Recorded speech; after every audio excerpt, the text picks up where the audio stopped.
And they can't reach the people in the basement is that there are so many bodies. As we've said all along, we fully expect the death toll to climb, and the question is we just don't know how high and when it will stop climbing. The gang up in the control room, I might suggest that we, if we can, cue up those aerial shots again from earlier taken from the helicopter so that we can get give some kind of example exactly to give you an idea of exactly where we're looking at right now. We're looking at the 6th floor to give you an idea of just how much floor they have to work with there, because it really did look as if somebody had just taken a shovel and driven it right down in the middle of the building and scooped out the front third to 2/3. So there is just a very... We'll be cutting away from the audio portion of KFOR in Oklahoma City. We'll continue to keep their pictures up for you at this time, but we'd like to bring in Dr. Camissa Stewart, who works at Logan Hospital out of Guthrie, Oklahoma, and who has been on the scene all day long at the Federal Building in Oklahoma City. Dr. Stewart, we know you're very tired, but we appreciate you joining us. Thank you. We know you've been on the scene all day, and I'm wondering what your experience was, what you saw today. Well, I was with some of the initial surgeons that were allowed to go into the building.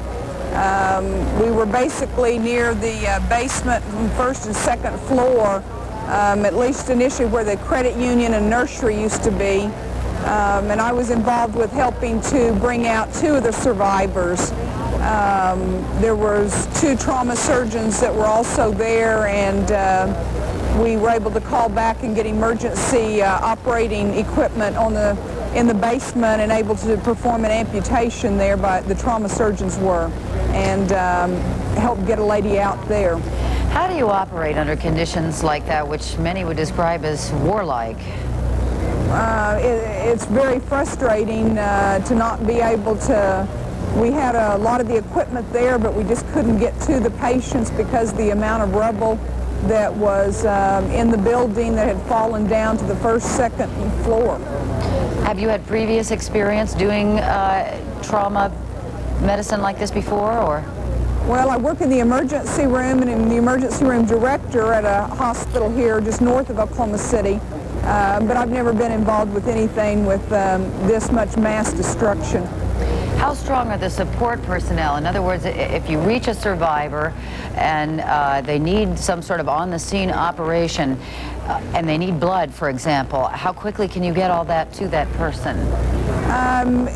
It's a little difficult in getting to them, is what we were finding, just because of the amount of debris. We were able to get some IV lines started on a couple of the patients that were trapped during that period of time, but a lot of it is just some bedside manner and comforting them until we can assure them that we'll be there and stay with them to get them out. There are quite a few people still unaccounted for. As the night goes on and conditions change, what are their chances? Well, I think we're all holding out some hope that there will be some survivors that will be found in some of those pockets that weren't able to be gotten to at this point. Unfortunately, I think some of the weather's hampering that. It's getting cold and it's wet here.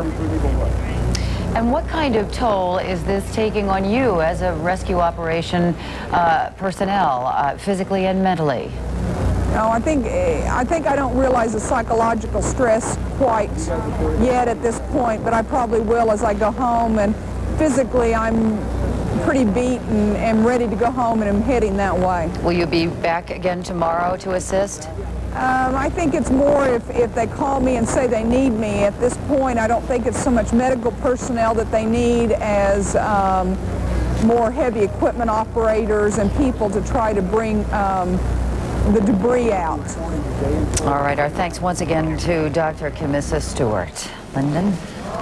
And our live coverage of the ongoing developments in Oklahoma City will continue. Please stay with us for more of Terror in the Heartland. We'll be right back.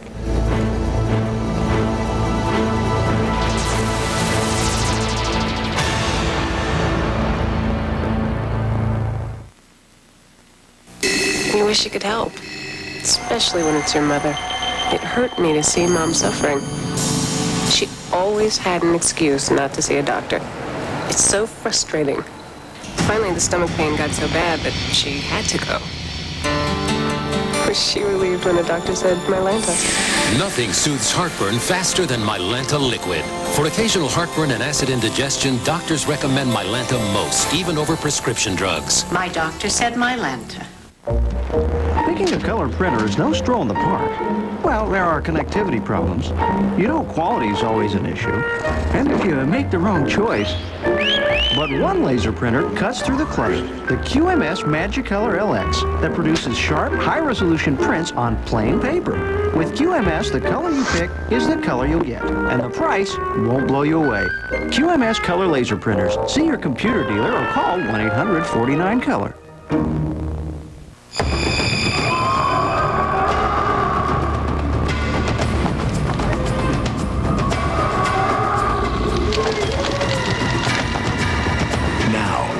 Watch your favorite action-adventure show, you won't have to sit so close to the screen. Because there's more leg room in the front of a Chevy S-Series than in most full-size trucks.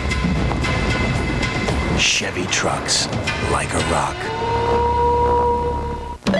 Swiss Management Group is here. Send them in. You are looking well, Frank. Good morning. Good afternoon, Carl. Show me the revision.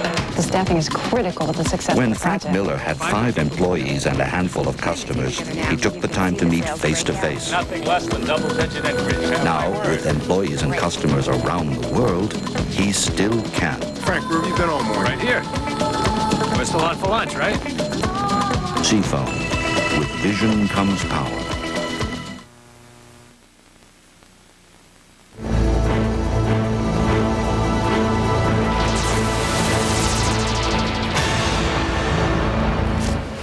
We will be taking you back to Oklahoma City live as we follow the rescue effort. As you were hearing a few moments ago from CNN affiliate KFOR, a number of people have been found alive. 3 of them have been pulled from the rubble of the federal building there.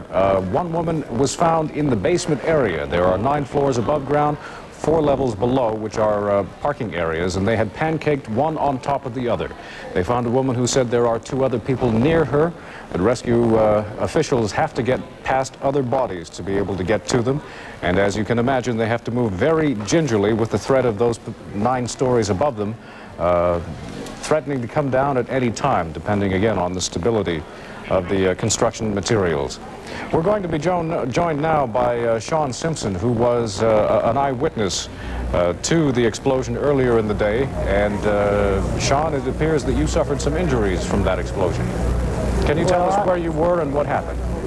Yes, I was across the street, directly across the street and to the west, a short distance, and happened to be standing by a window when the explosion occurred. It was just an incredible force. It blew me backwards several feet. Several colleagues of mine in the office were in the general vicinity. A few people moaning, a lot of blood, a lot of glass, a lot of destruction in the building that I was in. Were you aware that it had been a bomb that had gone off at the time, or were you still shocked primarily from the force of the blast itself? Well, I knew it was an explosion. I assumed that it had occurred just directly outside of the window that I was standing in front of. Once we got out on the street, we had a little trouble getting out the front door, so we climbed out a window into the street and walked around to where we could see the federal building. And at that point, it was incredibly clear that it was a massive explosion. In fact, we weren't sure that any part of the federal building was still there. What were your immediate thoughts at the time? Were you fearing further explosions or that other parts of the building might come down? Well, we were concerned that if it were a bomb, perhaps there were a bomb there that might explode. We were worried that perhaps natural gas explosions would occur. We got away pretty quickly. I noticed several people that were moving, people who weren't hurt, moving towards the federal building, but the people who were there close to the explosion, we were all moving away pretty quickly. How many people were trying to help out with any kind of rescue effort at the time? Within a couple of minutes, there were people everywhere trying to help. myself and another coworker were pretty bloody, so we were asked for help any number of times, and ultimately put in a car and driven to the hospital. Well, here you are 12 hours later, fortunate to have survived this explosion. What kind of emotions are running through you at this time? Is the weight of it sinking in now? I'm not sure that it's sunk in. You know, I haven't really thought too much about the federal folks across the street.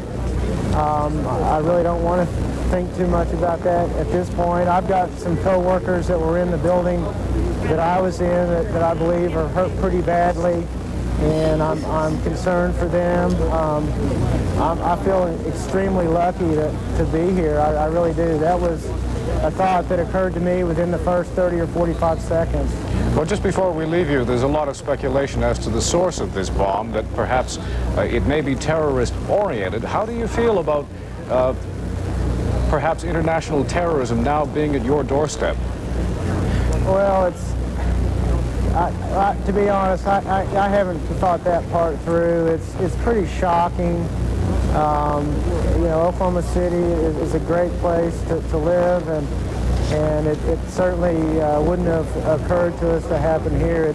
I went home pretty shortly after getting released from the hospital, turned on the news, and you know, it's something that when I watched it, it looked like something that we see several thousand miles away, not here, just down the street. And just finally, what brought you back to the site tonight? I'm sorry? What's brought you back to the site tonight? Well, I just wanted to come back and get a better feel for what it looked like. When I was here, you couldn't really see the federal building clearly. There was black smoke pouring out of it. You know, we knew that part of it was missing, but we really couldn't see what was there. I wanted to come back, and this is something that I'm never going to forget, and perhaps I just wanted to come and imprint it a little bit deeper. All right, Sean Simpson, we appreciate your taking time to join us tonight. Sean was in the Oklahoma Water Resources Board building near the federal building. Bobby? And we'll be back with more of our coverage right after this break.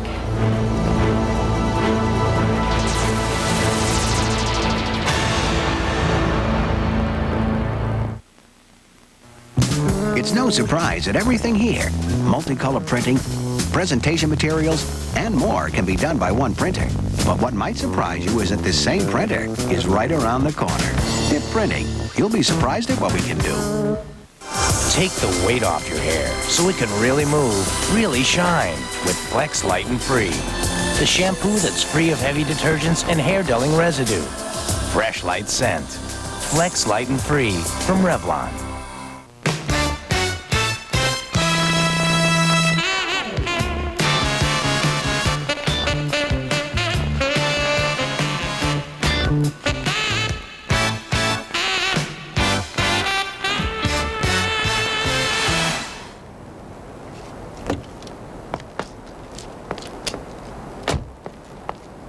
My advice to you is get a Prelude. They are a remarkable people, a culture you'll find in the deserts, along the ocean, and in the mountains. One that celebrates youth and cherishes tradition. A people known for their artistry and their generosity of spirit. But what is most remarkable about these people is that everything they do is for the benefit of other people. They are the people of Hyatt. Come, discover the people with the Hyatt touch. Sure, my business is saving with AT&T. At least I think so. I feel like we are. They tell us we are. How would we know if we weren't? I don't think we'd know. I don't know if we're saving. There's no question about savings with MCI's Proof Positive.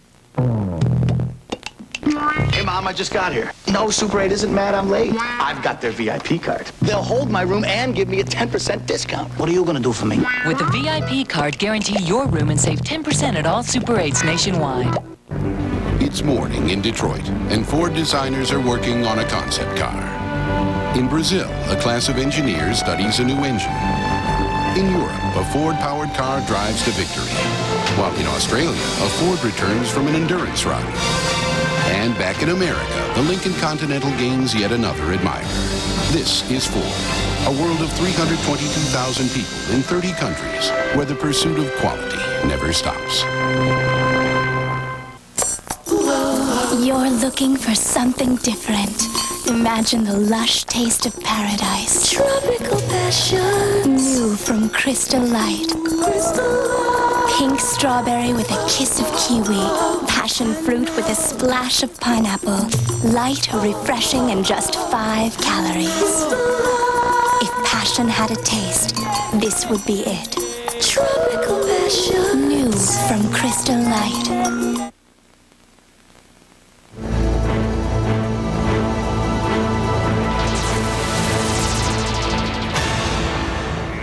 Live pictures once again now from affiliate KFOR in Oklahoma City of the devastation wreaked today on a federal building in downtown Oklahoma City.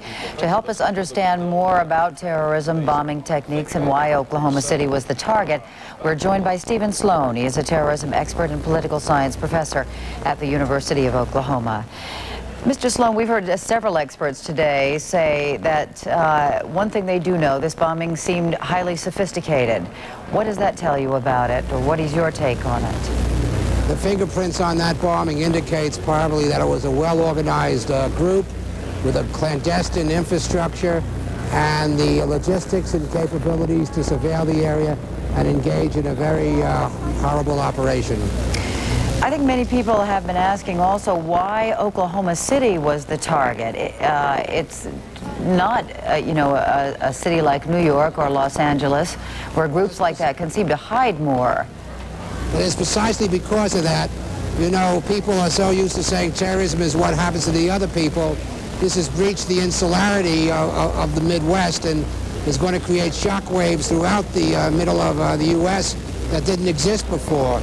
Aside from that, when you have hardened targets on the East Coast because of a track record, there's something called target displacement, so the perpetrators will probably also probing for softer targets, and obviously here in Oklahoma, since we haven't had a track record, we now face a grim reality. Well, that would tell us now then that radical groups are working out of places like the Midwest. What do you know about that, especially Oklahoma? Well, we know that there have been active groups within this region, within Texas and the surrounding area. They basically have been for political propaganda, but obviously they've used their abilities to provide safe houses and logistical support for terrorist groups, and obviously this may be a case where that happened. We're also approaching, we're past an anniversary of the bombing of the Marine barracks in Beirut, and also the Waco, Texas anniversary. Significant at all? I don't think the Dravidian one is. I don't think they have that capability, but I must candidly tell you, since I work in this area, the building looks very much like the Marine Corps barracks or the American Embassy in Beirut. And the shockwaves may, in a sense, come from both places. So your assessment then, and I know I'm asking you to speculate at this time, but that it probably is a Middle East connection? It sounds as if it is at this time. It may be a domestic group, a mole group that was activated particularly for this operation. They probably had very clean passports and no track record, but I think there's a real possibility it was a Middle Eastern group. All right, Stephen Sloan, we thank you so much for joining us on This Night. Our live coverage of the aftermath of the explosion in Oklahoma City will continue through the night. We are preempting our regular programming here on CNN. Stay with us.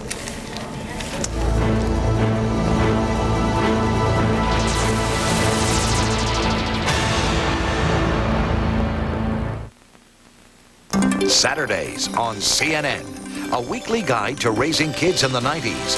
Parenting Today, Saturday, 1:30 Eastern on CNN. This Abbey Carpet ad says they have low prices. Well, so does this other store. Abbey Carpet says they have professional installation. So do these stores. Huge selection. Same here. Abbey Carpet guarantees that any stain can be removed from your new qualifying carpet, or they'll replace it free. Here, give me a minute here. Carpets qualifying for the Scotch Care Protection Plan are on sale now at Julius Caesar Flooring and Design, serving the San Fernando Valley. Even pet stains. Commander, Orange County or downtown L.A.? CalStar Motors in Glendale, Captain. Look, it says CalStar is comfortable. They offer the best value. It's easy to do business there, and they're centrally located in Glendale. Okay, let's go. Do you think they know? Nah. Light years ahead for Mercedes-Benz and Volvo. Call 1-800-3-CALSTAR. I play because the 37th pick in the draft usually doesn't. I play for the sweet crossover and the nice pull-up J. I play because, hey, I want a sneaker commercial too. I play for the sound of nothing but net. Swoosh. I play for all the people who never stop cheering. I play for Prime Sports. I play because, hey, wouldn't you?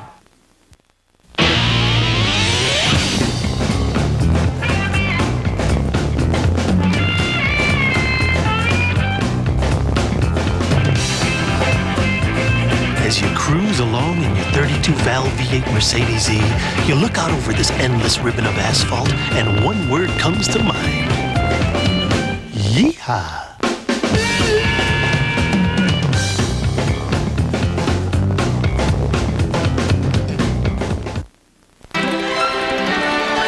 This is CNN.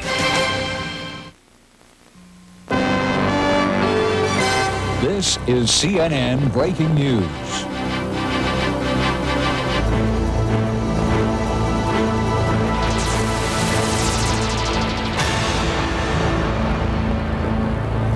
Give me an idea this far what you've seen. It's horrific. So I don't understand how anybody in this world could conceive to do something like that to innocent people. It's I don't never want to look at anything like that again in my life. I really don't. It's absolutely horrific up there. A powerful car bomb shears off 9 stories of a federal building in Oklahoma's capital. Dozens are confirmed dead, hundreds are missing, and a nation is filled with both outrage and fear. Hello, I'm Bobby Batista. And I'm Lyndon Souls. Welcome to our continuing coverage of the Oklahoma explosion, Terror in the Heartland. An Oklahoma City TV station reports 3 people have been rescued tonight from the site of the deadliest bombing in the U.S. in 75 years. Rescue efforts will continue through the night for more survivors of the car bombing at the federal building in Oklahoma City. The blast gouged a 9-story chunk out of the front of the building. Authorities are intensively investigating, but don't yet know who is responsible. A Justice Department spokesman says the explosion is being treated as a terrorist act. The governor of Oklahoma says 26 people are confirmed dead. 11 of those victims are children who may have been in the daycare center on the building's 2nd floor. An estimated 200 people have been wounded. As many as 300 people are still missing at this hour. CNN's Bonnie Anderson has been at the scene all evening long and joins us now with the latest. Bonnie? Well, the rescue efforts are continuing tonight as we have been reporting. There are some 60 rescue workers combing the debris very, very carefully, using cranes on the outside to peer in, and also using dogs and very sensitive microphones on the inside. Now, the report that you just mentioned about 3 people being found alive, we have just been told seconds ago that by the time they reached 2 of them, 2 of those people had indeed died. There is 1 woman now that they are trying to go after. She is still alive, and we're told that they expect to have her out of the building within a relatively short period of time. They're still, however, bringing out bodies at a rate of about 1 an hour. It's a very slow, tedious process. Now, the building was a relatively new one. It served as an annex of other federal buildings in the area. Here were housed offices with Customs, Alcohol, Tobacco, and Firearms, Department of Defense, Department of Interior. What we're being told by people is that in moments, the front part of the 9-story building was simply demolished. It went from being a building brand new to one that is clearly now totally damaged. Now, survivors say the sound and the blast was overwhelming. Then water was about that deep in the floor from the sprinklers coming on. Just one big explosion, or a couple of them, just one big boom. It sounded like just one big boom, really loud. Then there was so much noise from everything falling in, though, you couldn't hear anything else. So you had no idea you might have thought the ceiling could have been coming out on anything. Yeah. I didn't know what happened, but it was just loud. We were on the 5th floor, the three of us. When whatever happened, happened. You were on the first floor? 5th floor. 5th floor. Went under a desk, right? Huh? You went under a table? Yeah, I went under the table when the ceiling started to fall in. And, that's what saved me, I guess. With me now is Dr. Gary Massett, who is one of the physicians who was inside helping rescue officials try to rescue people, as well as doing what you needed to do to get them out. Can you tell us about the one case that you worked on? Well, there was a young 20-year-old black female who was trapped underneath 2 concrete blocks and a slab of steel, and complicated by the fact that there was rebar over her, and there was no clear operating field in which we could access in order to assess whether or not we could amputate her leg to remove her from the debris. In addition to that, the Oklahoma City Fire Department, who did a marvelous job today, along with the Oklahoma City Police Department, had not really secured that portion of the building as much as they'd like. However, time was running out, and a decision was made to go ahead and, with a multiple approach, team effect, that we would go down and assess whether or not we could possibly try to remove the 20-year-old female from the debris. She had been in water for about 4 or 5 hours most of the day. Most of the physicians were on their stomachs trying to assess the ability to amputate her leg on the spot.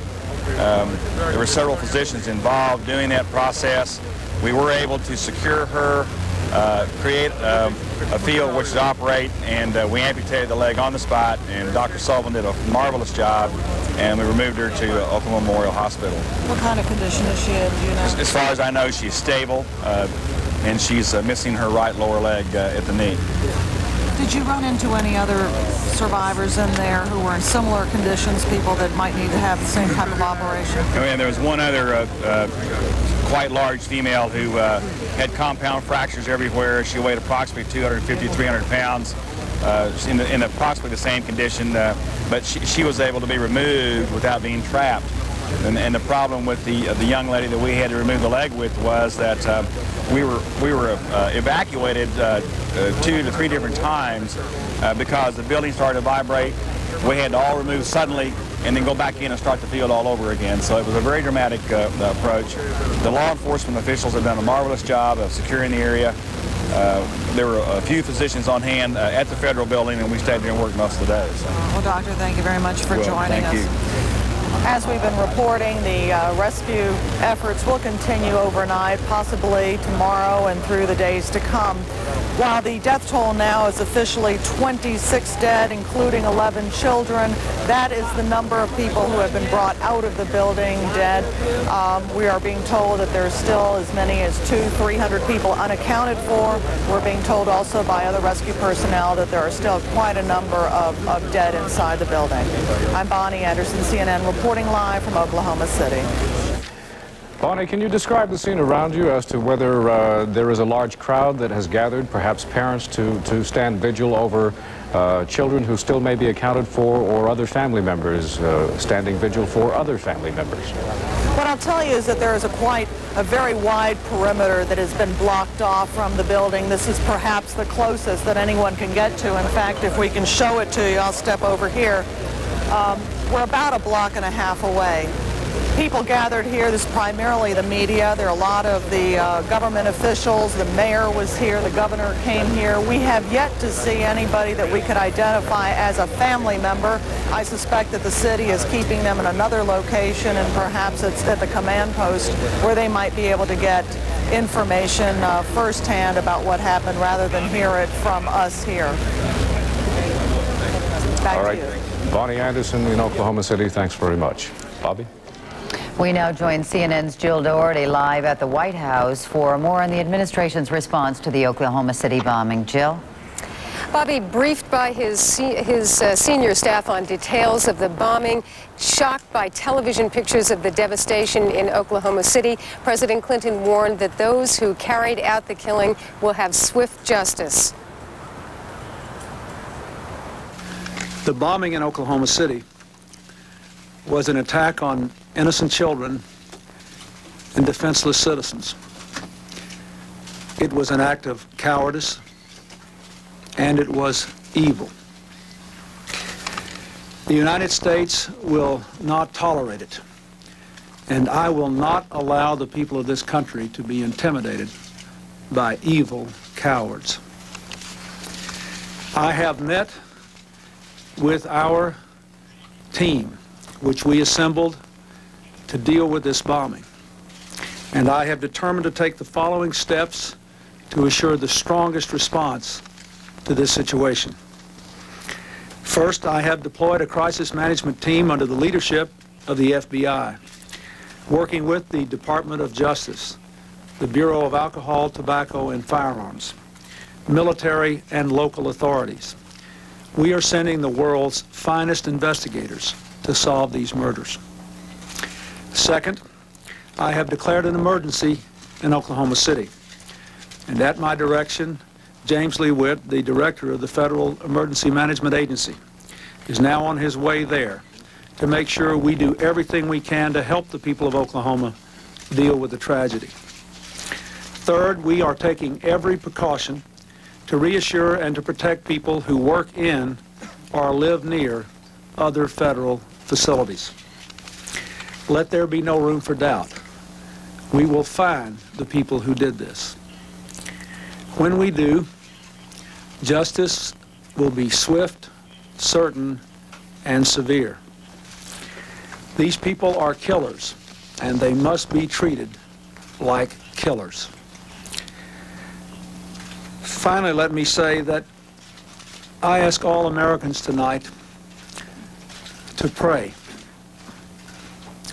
for the people who have lost their lives, to pray for the families and the friends of the dead and the wounded, to pray for the people of Oklahoma City. May God's grace be with them. Meanwhile, we will be about our work. Thank you. The FBI has set up a command post in Oklahoma City. It's in 24-hour contact with FBI headquarters and with the Justice Department back here in D.C. The FBI has sent in explosive response teams and explosive ordnance teams to Oklahoma City. Some of the forensic experts who were used in the bombing of the World Trade Center are being called in to sift through the evidence out in Oklahoma. The officials here call them very highly skilled, the best in the business. A lot of this information came from Attorney General Janet Reno, who was here at the White House this afternoon giving a briefing. She also said that the U.S. will seek the death penalty for those who carried out the bombing. 18 U.S.C. Section 844 relates to those who maliciously damage or destroy a federal building. If there is death, if death occurs, the death penalty is available, and we will seek it. The president will continue to receive updates on the investigation and on rescue efforts as warranted. Officials here say that he will be going ahead with his public schedule on Thursday. That is to include a state visit by the president of Brazil. But as one official here put it, the last thing we want is for President Clinton to look as if he's a hostage of this situation. I'm Jill Doherty, CNN, reporting live from the White House. Thank you, Jill. We want to take a moment to say a special thank you to our CNN affiliates in Oklahoma City for their yeoman coverage of this disaster today and for helping to supplement our coverage of the Oklahoma City bombing. With their help, we've put together this compilation of the sights and sounds of this horrible day.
You're not going to lose all your blood. You're going to be okay.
Our coverage of the Oklahoma City bombing, including more live reports, will continue in a moment. It sounded like just one big boom, really loud. Then there was so much noise from everything falling in, though, you couldn't hear anything else. This is just coming to get our sympathy. I can't believe this is happening. I got a daughter who works down here. Oh, my God. She's a federal parole officer. You have a daughter in there that might be there? Yeah, I haven't heard nothing from her.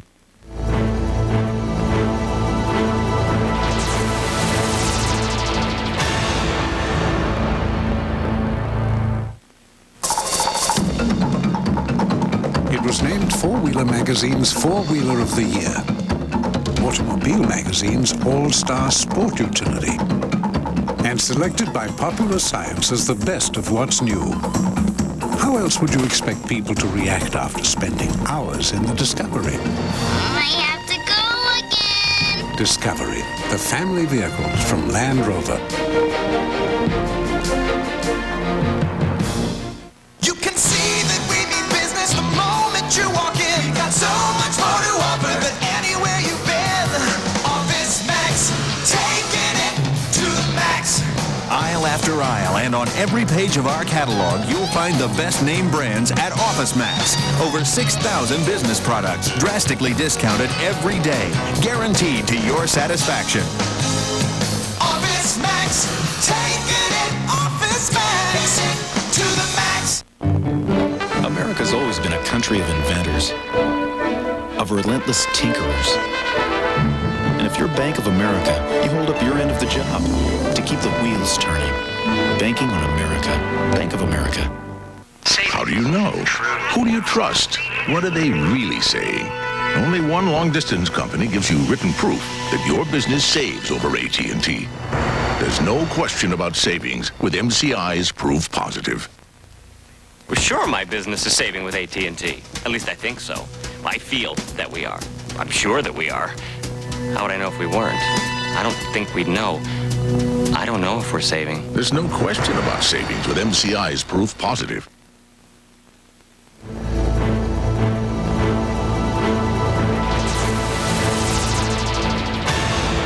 Right up from pointed at the desk, and there just wasn't any building left around us. Really? So our whole office area is gone. So if you weren't under that desk, you wouldn't have made it? Well, my floor was okay, and the ceiling had come down, but there was still concrete above, so it was just a corner of the office that was left that we were in. Everybody else that we worked with is gone. Well, cities and counties all over the U.S. have disaster plans and drills, but no one is ever totally prepared for such carnage. Joining us now in Atlanta is Greg Maxwell, a former disaster response planner with the Federal Emergency Management Agency. He's currently working on security plans for the 1996 Summer Olympics. And Mr. Maxwell will maybe touch on the ramifications of this disaster on future security plans for mass events in just a moment. But first, your assessment of how the emergency response officials in Oklahoma City have been responding to this. Well, the disaster itself is chaotic, but the response isn't. People are trained in this. Disaster planners from around the country are coordinated through the Federal Emergency Management Agency and trained on how to handle mass casualty, multi-incident planning rather than the daily work that any emergency services has to face. This is multiple incidents. I was reading in the reports of the hospitals being a lot of people, that 300 people are unaccounted for. A lot of that is the overflow in the hospitals, that there is no admittance policy during that time. Well, take us inside the logistics of trying to coordinate several different agencies from local and state and federal agencies, all working towards the same effort to get as many survivors out and just basically to respond to what's at hand. It goes along with the training and emergency management when you have massive incidents that occur, that cities know where their realm is, and the county and the federal agencies. When the federal agencies come in, that's to support the local plan. They always stick with the local plan and continue to support that area. This type of work happens with federal disasters all over the place, from the riots in LA to the floods in Midwest to Hurricane Andrew. You saw that coordination effort constant, and that's what went into effect immediately right after the bombing. Well, a lot of people have been watching these horrible images all day long and wondering why, of all places, Oklahoma City, in the heartland of this country. And how would emergency officials there have a plan ready to deal with what we're presuming is international terrorism? Well, that's an interesting question. I was thinking about that, and if you look at what has happened with 500 people in a building, look at Sioux City Falls, Iowa, when they had an airplane crash. It was a very small city, and they were able to handle that very well. And cities just look at, they probably have practiced for a smaller type of event, and all you do is you make a mirror magnitude that. But it's still the same effect, it's the same response, whether it's a flood, a plane crash, or a bombing. And given the aftermath of the flooding in the Midwest, I presume that might be why such a plan was in place, to be able to deal with the explosion today. Yes, that, and I would say the New Madrid fault threat also has really boosted up the emergency management in the Midwest. In dealing with the survivors and those needing immediate medical treatment, once you've taken care of the immediate medical concerns, who takes care of dealing with the aftermath and the follow-up in terms of counseling for anyone who may suffer post-traumatic stress syndrome? That's getting to be a very in-depth science now, and we're seeing that response more and more as it's not over once the smoke is cleared and all the rock and the rebels cleared. It's actually trying to deal with that. You build up a adrenaline in your body, and you have this constant movement, and all of a sudden you're not accepting your other feelings, and all of a sudden these hit you really hard. I'm not an expert in psychology whatsoever, but I do know that psychologists do have response teams. They have a trauma team that goes into effect. I've seen them work. They're teams that are trained in doing this, dealing with bombings, with a terrorist act which is man-made to natural disaster. Of course, natural disasters are much easier to respond to than the man-made ones. Is there any kind of eye during this whole response that is kept to the fiscal bottom line? Because bureaucrats have very sort of cold cost-benefit ratios that they deal with many times. Does anyone try to be mindful of that, or do you just basically go ahead and do whatever needs to be done and worry about the cost later? Well, that's kind of hard to say. I never worried about it. I wasn't at that level that I would have to worry about it. My job was to make sure that the city or the county or the state that the disaster hit was able to recover, and that was my main concern. And I think that's what everybody's main concern is right now, and I think the president himself said it, that is the main concern, is to servicing the people in Oklahoma City. All right, Greg Maxwell, former FEMA planner, thank you very much for joining us. We appreciate it. And we're going to go now to CNN's Bonnie Anderson live in Oklahoma City. Bonnie? Well, the search is continuing. As you might imagine, we're being told right now that the death toll now stands at 28 dead, including 12 children. With me is Assistant Fire Chief John Hanson. Now, these numbers represent just those that you have brought out of the building. Isn't that true? Yes, ma'am. We have many more fatalities in the building on various floors that we're working around.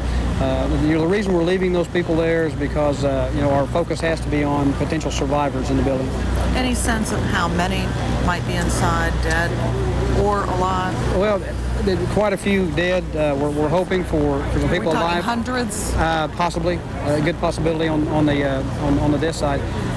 One success story. We located a 15-year-old girl that was alive that had been in that building all day in the basement, and we're able to successfully rescue her about 10 o'clock Oklahoma time, and she's in a local hospital now. She was talking to us through the rescue. We had to work through bodies and through debris, but that was an uplift for emergency workers, working all day through the carnage and whatnot, that we found this little girl alive. So, what kind of condition was she in?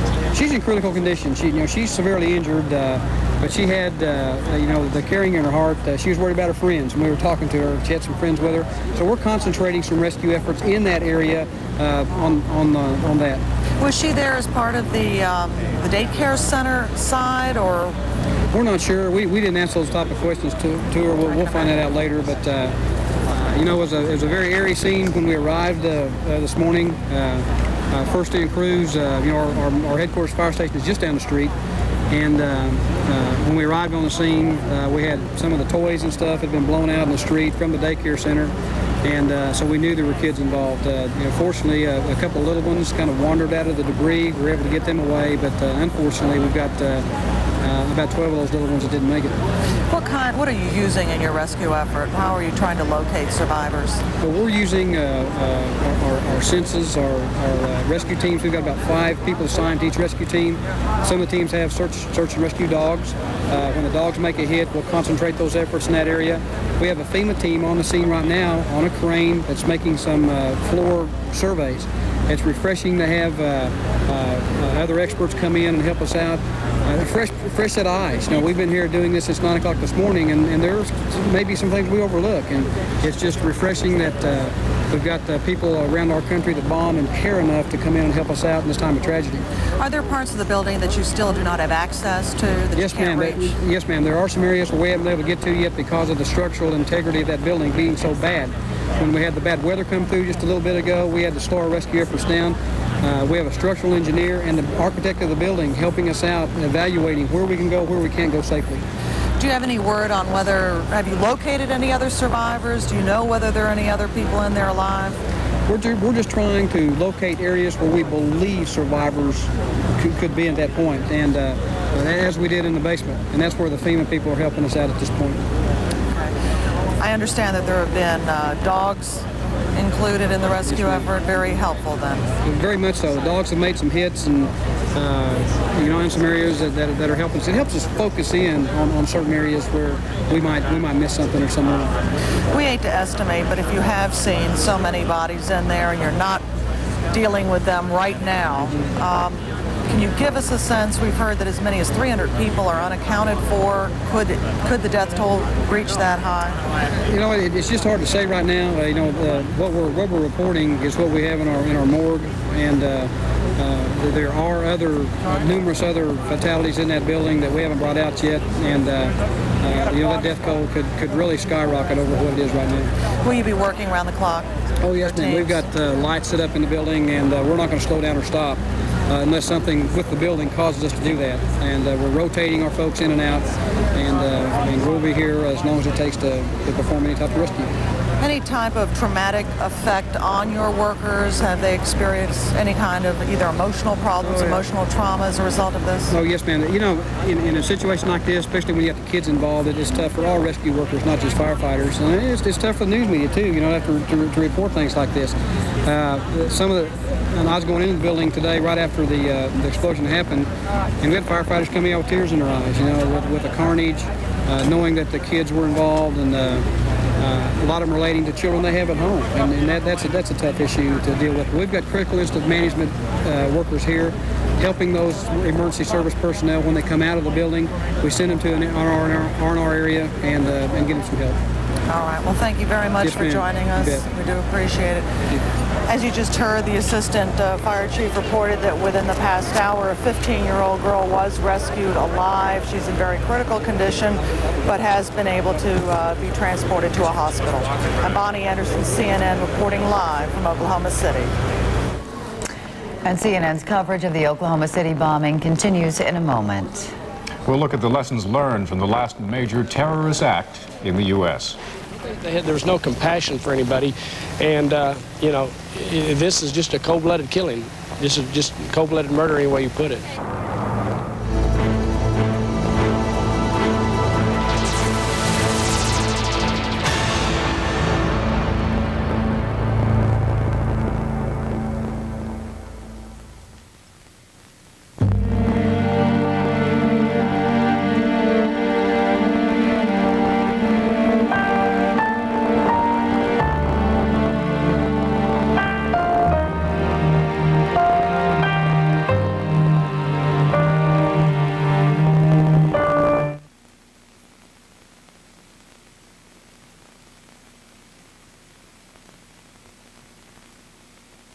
Sunday. Industry says they've cleaned up their act. Environmentalists still fear the worst. Who's telling the truth? CNN presents Sunday. Never has business been more diverse. Never has business had a sharper perspective. Western Security Bank appreciates the special contributions women have made to business today. That's why Western Security Bank offers special financial programs suited to the businesswoman. As working women continue to grow in numbers and position, Western Security would like to grow with them. Western Security Bank in Burbank, serving the entire business community. This Abbey Carpet ad says they have low prices. Well, so does this other store. Abbey Carpet says they have professional installation. So do these stores. Huge selection. Same here. Abbey Carpet guarantees that any stain can be removed from your new qualifying carpet or they'll replace it free. Here, give me a minute here. Carpets qualifying for the Scotch Care Protection Plan are on sale now at Julius Caesar Flooring and Design, serving the San Fernando Valley. Even pet stains. CNN is Calling All Sports with Vince Cellini. Tonight, 1 Eastern.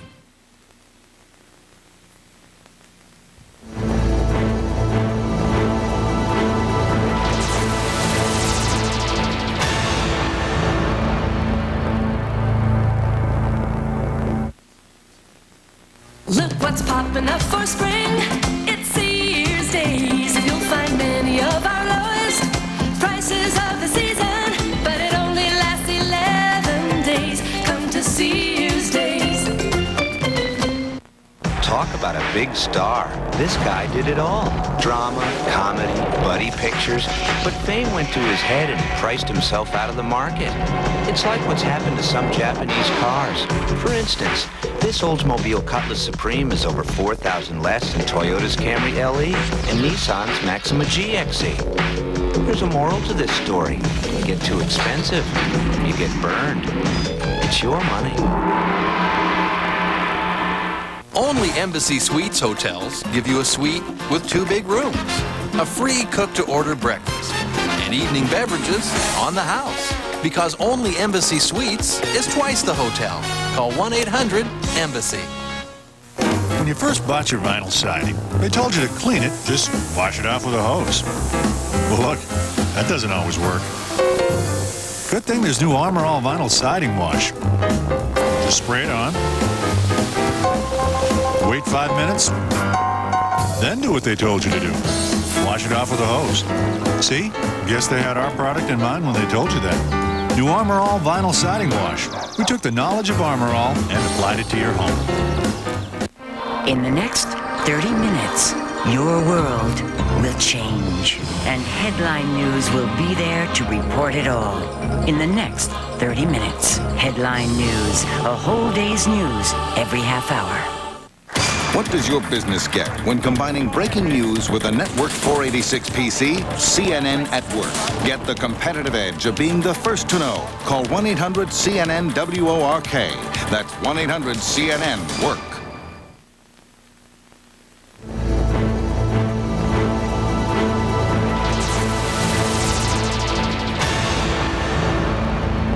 a sudden explosion went off, and